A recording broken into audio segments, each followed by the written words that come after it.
নমস্কার, Surajit academy YouTube চ্যানেলে আপনাকে স্বাগত জানাই।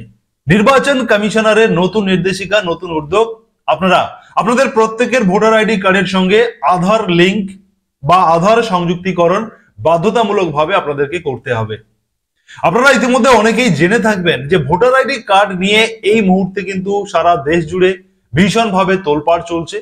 প্রচুর ভুয়ো ভোটার আইডি কার্ড রয়েছে এবং অনেকে যারা মারা গেছেন তাদের ভোটার আইডি কার্ডও এখনো পর্যন্ত অ্যাক্টিভ রয়েছে। এরকম খবর কিন্তু আপনারা কম বেশি বিভিন্ন জায়গায় আপনারা কিন্তু শুনে থাকবেন। অতএব সামনে রয়েছে বিধানসভা ইলেকশন, আর সেই বিধানসভা ইলেকশনের আগে ভোটার আইডি কার্ডকে স্বচ্ছ করার জন্য নতুন উদ্যোগ, নতুন নির্দেশিকা নির্বাচন কমিশনারের পক্ষ থেকে জানানো হয়েছে। আপনাদের প্রত্যেককে ভোটার আইডি কার্ডের সঙ্গে আধার কার্ড সংযুক্তিকরণ করতে হবে।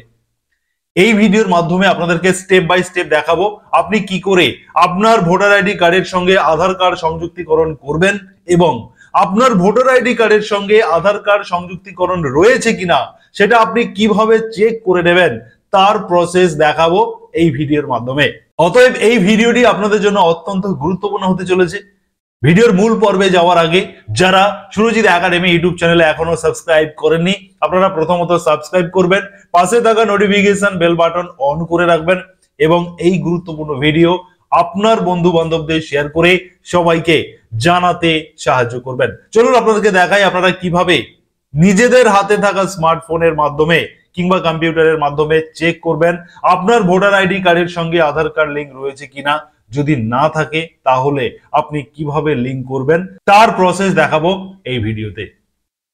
অন স্ক্রিন আপনাদেরকে দেখাবো যে আপনারা কিভাবে আপনার আধার কার্ডটি লিংক রয়েছে কিনা আপনার ভোটার আইডি কার্ডে। প্রথমে আপনারা গুগলে চলে আসবেন, গুগলে লিখবেন voters.epic.gov.in। এই অফিসিয়াল ওয়েবসাইটটিকে আপনারা গুগলে লিখে দেবেন, লিখে এন্টার করবেন। করার পরে আপনারা একেবারে উপরে দেখতে পাচ্ছেন যে voter election commission of India, এই লিংকে আপনারা প্রথমে ক্লিক করে দেবেন। এবারে দেখুন এই জায়গাটিতে যেখানে আমি মাউসটি দেখাচ্ছি, দেখুন এখানে লগ ইন এবং সাইন আপ দুটো অপশন রয়েছে। যদি আপনাদের যদি লগ ইন আইডি না থেকে থাকে তাহলে আপনারা প্রথমে সাইন আপে ক্লিক করবেন। প্রথমে আপনি এখানে মোবাইল নাম্বারের যে ঘরটি রয়েছে এখানে আপনার মোবাইল নাম্বার লিখবেন এবং এর পরের ঘরে দেখুন ইমেল অ্যাড্রেস লেখা রয়েছে। যদি আপনার ইমেল অ্যাড্রেস থাকে আপনি এখানে দেবেন, নাও দিতে পারেন, অসুবিধে নেই, কিন্তু মোবাইল নাম্বারটা ম্যান্ডেটরি আপনাকে দিতে হবে। এবারে এখানে যে লেখাটা রয়েছে ক্যাপচারটি, সেটা আপনি এই এন্টার ক্যাপচারের ঘরে ক্লিক করে এখানে যেমন যেমন লেখা আছে ঠিক তেমনই এখানে আপনি লিখবেন। বড় হাতের ছোট হাতের যেরকম নাম্বার মিশিয়ে রয়েছে সেই মতো করে আপনি লিখবেন। যদি আপনার এটা বুঝতে অসুবিধা হয় তাহলে এই পাশে যে রিফ্রেশ অপশন বা রিলোড অপশনটা রয়েছে আপনারা এই রিলোড অপশনে ক্লিক করলে কিন্তু এটা আবার চেঞ্জ হয়ে যাবে। এই দেখুন চেঞ্জ হয়ে গেছে। এবারে আপনারা কন্টিনিউ করবেন। কন্টিনিউতে ক্লিক করার পরে আপনাদের সামনে ঠিক এরকম একটি পেজ শো করবে। এবারে আপনারা খেয়াল করুন, কন্টিনিউ করার পরে এরকম আপনার ফার্স্ট নেম অথবা আপনার নাম লেখার জন্য একটা ঘর দেবে। এখানে আপনার নাম লিখে দেবেন, ক্যাপিটাল লেটারে লিখে দেবেন। আপনার লাস্ট নেম অথবা আপনার টাইটেল এখানে লিখবেন এবং এখানে আপনাকে একটি পাসওয়ার্ড দিতে হবে এবং সেই পাসওয়ার্ডটা এখানে কনফার্ম করতে হবে। আপনি সহজ করে একটা পাসওয়ার্ড দেবেন, আপনার নাম লিখবেন @123, এরকম করে একটা সহজ করে পাসওয়ার্ড আপনি দিয়ে রিকোয়েস্ট ওটিপি করলে আপনার মোবাইলে আপনি যে মোবাইল নাম্বারটা দিয়েছিলেন এর আগের পেজে সেই মোবাইলে আপনার ওটিপি আসবে এবং সেই ওটিপিটি এন্টার করার জায়গা দেবে রিকোয়েস্ট ওটিপিতে ক্লিক করার পরে। আপনি ওটিপি সাবমিট করে দেওয়ার সঙ্গে সঙ্গে আপনার লগ ইন আইডি তৈরি হয়ে গেল। অতএব আপনি এখানে পাসওয়ার্ড যেটা দিয়েছেন এই পাসওয়ার্ডটা আপনাকে নোট ডাউন করে নেবেন এবং লগ ইন আইডি হিসেবে আপনার মোবাইল নাম্বারটা আইডি হয়ে যাবে। এরপরে আপনাদেরকে সরাসরি নিয়ে চলে এলাম সেই প্রথম পেজে যেখানে আপনারা সাইন আপ করেছিলেন। এবারে সাইন আপ কমপ্লিট হয়ে যাওয়ার পরে আপনার কাছে আইডি পাসওয়ার্ড হয়ে গেল। এবারে আপনি লগ ইন অপশনে চলে আসুন। এবারে দেখুন এখানে রেজিস্টার মোবাইল নাম্বার, অর্থাৎ যে মোবাইল নাম্বারটা আপনি দিয়েছিলেন সেই মোবাইল নাম্বারটি এখানে আপনি লিখবেন এবং যে পাসওয়ার্ডটি আপনি দিয়েছিলেন সাইন আপ করার সময় সেই পাসওয়ার্ডটি এখানে লিখবেন। অবশ্যই সঠিকভাবে লিখবেন এবং এই ক্যাপচার করতে এখানে লিখে রিকোয়েস্ট ওটিপি করলে আপনার মোবাইলে একটি ওটিপি আসবে এবং সেই ওটিপিটি সাবমিট করে দেওয়ার পরেই আপনি কিন্তু মূল পেজে লগ ইন হয়ে যাবেন। ওটিপিটি সাবমিট করার পরে আপনার সামনে এই পেজটি শো করবে। আপনারা একটু স্ক্রল করে নিচের দিকে চলে আসবেন। খেয়াল করতে হবে আপনাদেরকে ফর্ম 6B এই অপশনটা কোথায় রয়েছে আপনাদের দেখাচ্ছি।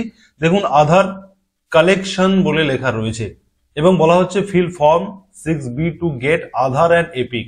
অতএব আধার এবং আপনার ভোটার আইডি কার্ডের লিঙ্ক করার জন্য এই সেকশনটিকে আপনাকে খুঁজে বের করতে হবে এবং আপনি এখানে ফিল ফর্ম 6B এই অপশনে আপনারা ক্লিক করবেন। ক্লিক করার পরে এবারে আপনার এপিক নাম্বার, অতএব আপনার যে ভোটার আইডি কার্ডটি রয়েছে সেই ভোটার আইডি কার্ডের নাম্বারটি এখানে আপনাকে এন্টার করতে হবে। আপনাদেরকে দেখাবো, দেখুন এখানে ভোটার আইডি কার্ড দিয়ে যখন আমি ভেরিফাই এন্ড ফিল ফর্মে ক্লিক করছি, নিচে একটা ওয়ার্নিং দেওয়া হচ্ছে epic number already linked, please try again with different epic. অতএব বলা হচ্ছে যে এই এপিক নাম্বারের সঙ্গে আমি যে এপিক নাম্বারটা দিলাম সেই নাম্বারের সঙ্গে কিন্তু অলরেডি আধার লিঙ্ক রয়েছে, এটা কিন্তু দেখিয়ে দিচ্ছে। অতএব আপনার যদি আধার লিঙ্ক আগে থেকে হয়ে থাকে, হয়তো আপনি কখনো করেছেন আপনার মনে নেই, এমনও হতে পারে, তখন আপনি কিন্তু এখান থেকে চেক করে দেখে নেবেন যে আপনার ভোটার আইডি কার্ডের সঙ্গে আধার লিঙ্কটি রয়েছে কিনা। যদি না থাকে তখনই কিন্তু আপনাকে ফর্ম ফিল আপ করতে হবে, সেই অপশনটা কিন্তু আসবে। আর যদি লিঙ্ক থাকে তাহলে কিন্তু অলরেডি লিঙ্ক বলে লেখা একটা মেসেজ কিন্তু এখানে নিচে শো করবে। অতএব আপনি দেখে নিলেন যে আপনার লিঙ্ক রয়েছে এবং যদি না থাকে তখনই আপনাকে কিন্তু লিঙ্ক করার জন্য ফর্ম ফিল আপ করতে হবে। এবারে আমি আপনাদেরকে দেখাবো যদি আপনাদের লিঙ্ক না থাকে তাহলে কিন্তু আপনার সামনে এই ধরনের পেজ খুলে যাবে। যদি লিঙ্ক থাকে তাহলে লিঙ্ক আছে বলে লেখা আপনাকে শো করবে সামনে, যদি না থাকে তাহলে কিন্তু সঙ্গে সঙ্গে আপনার ফর্ম 6B এই ফর্মটি ওপেন হবে যেখানে কিন্তু আধার লিঙ্কের কথা বলা হচ্ছে। এবারে আপনি আস্তে আস্তে আপনি যেহেতু যে ভোটার আইডি কার্ডটি এন্টার করেছেন সেই ভোটার আইডি কার্ডের যে ডিটেলস সেটা কিন্তু আস্তে আস্তে আপনার শো করবে। অতএব প্রথম ডিটেলসটা আপনি দেখে নিলেন যে আপনার স্টেট, ডিস্ট্রিক্ট, আপনার নেম, অ্যাসেম্বল, কনস্টিটিউয়েন্সি নেম এগুলো রয়েছে, এগুলো আপনি দেখে নেবেন এবং আপনি এরপরে নেক্সটে ক্লিক করবেন যদি সমস্ত কিছু ঠিক থাকে। নেক্সট করার পরে এবারে আপনার পরবর্তী পেজ শো করছে। দেখুন এখানে আপনার নাম এবং এপিক নাম্বারটি আরো একবার আপনাকে দেখাবে এবং আপনি এটাকে ভেরিফাই করে নিলেন। নেওয়ার পরে আপনি আবারও এখানে ঠিক এই পেজের নেক্সটে ক্লিক করবেন। এরপরে নেক্সটে ক্লিক করার পরে আপনার আধার নাম্বারটি লেখার জন্য এই জায়গাটি ওপেন হয়ে যাবে। এখানে আপনার আধার নাম্বারটি আপনি এন্টার করবেন। এখানে নিচে চুজ ফাইল সেকশন থেকে আপনার আধার কার্ডটি আপনি স্ক্যান করে নেবেন, জেপিজি বা পিডিএফ এ স্ক্যান করবেন 2 MB এর মধ্যে। স্ক্যান করার পরে এখানে চুজ ফাইল করে আপনাকে অ্যাটাচ করতে হবে। করার পরে আপনি নেক্সটে ক্লিক করবেন। নেক্সটে ক্লিক করার পরে আবার এখানে মোবাইল ডিটেলস এর জায়গাটি খুলে যাবে। এখানে আপনাকে মোবাইল নাম্বার দিয়ে সেন্ড ওটিপি করলে আপনার মোবাইলে ওটিপি আসবে এবং সেই ওটিপিটি এখানে এন্টার করে ভেরিফাই করবেন। আপনার ইমেল আইডিটি দেবেন এবং আপনার প্লেস ঠিকানাটা এখানে লিখে দেবেন। লেখার পরে আপনাকে আবার নেক্সট করতে হবে। নেক্সট করার পরে এখানে এই ক্যাপচার কোডটি লেখার জন্য এই সেকশনটা ওপেন হবে। এখানে আপনি দেখে দেখে ক্যাপচার কোডটি লিখে আপনি একবার প্রিভিউ এন্ড সাবমিট বাটনে ক্লিক করবেন। এখানে ক্লিক করার পরে আপনার সমস্ত ডেটা একবার আপনার সামনে পুরো চলে আসবে, সেটা আপনি একবার ভেরিফাই করে নেবেন। নেওয়ার পরে ফাইনাল সাবমিট অপশনে ক্লিক করতে হবে। এইভাবে আপনি আপনার ভোটার আইডি কার্ডের সঙ্গে আধার নাম্বারটিকে আপনারা লিঙ্ক করতে পারবেন। অতএব এতক্ষণ যারা সুরজিৎ একাডেমি ইউটিউব চ্যানেলে ভোটার কার্ডের সঙ্গে আধার কার্ড লিঙ্ক করার এই যে গুরুত্বপূর্ণ ভিডিওটি দেখছিলেন, আপনাদেরকে অসংখ্য ধন্যবাদ জানাবো। আপনারা এই ভিডিওটি শেয়ার করে আপনার বন্ধু বান্ধবদের সবাইকে জানিয়ে দিতে সাহায্য করবেন। ধন্যবাদ।